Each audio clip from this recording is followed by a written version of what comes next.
സംസ്ഥാനത്തെ ആരോഗ്യവകുപ്പിന്റെ കെടുകാര്യസ്ഥതയ്ക്കെതിരെ ശ്രീകൃഷ്ണപുരം മണ്ഡലം കോൺഗ്രസ് കമ്മിറ്റിയുടെ നേതൃത്വത്തിൽ ധർണാ സമരം നടന്നു.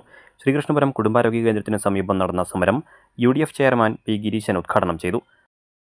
കേരളത്തിലെ 2 പ്രധാനപ്പെട്ട ക്യാബിനറ്റ് മന്ത്രിമാർ നുണ പറഞ്ഞ് ആളുകളെ പറ്റിച്ച് കൂട്ടിരിപ്പിന് പോയ നിരാശ്രയും നിരാലംബയുമായ ഒരു സ്ത്രീയുടെ ദാരുണ മരണത്തിനിടയാക്കിയ ഒരു സംഭവം, അവരുടെ അലംഭാവം കൊണ്ടുണ്ടാക്കിയ ഒരു സംഭവത്തിൽ ന്യായീകരണം നടത്തുന്നു എന്നതും മാത്രമല്ല, കേരളത്തിൻ്റെ ആരോഗ്യവകുപ്പ് മന്ത്രി ഭരണപരാജയമാണ് ഇതിന് കാരണമെന്ന് പരസ്യമായി കേരളത്തിലെ ജനസമൂഹത്തോട് പറയാനിടയായതുമായതാണ് ഇന്ന് കേരളത്തിലെ ഗ്രാമങ്ങളും നഗരങ്ങളും പ്രക്ഷുബ്ധമാകാനുള്ളൊരു കാരണം.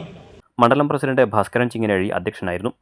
K Ramakrishnan master, VN Krishnan, K Unnikrishnan, P Manikandan, V Vinoj, Bhagyalakshmi, Ajith K എന്നിവർ സംസാരിച്ചു.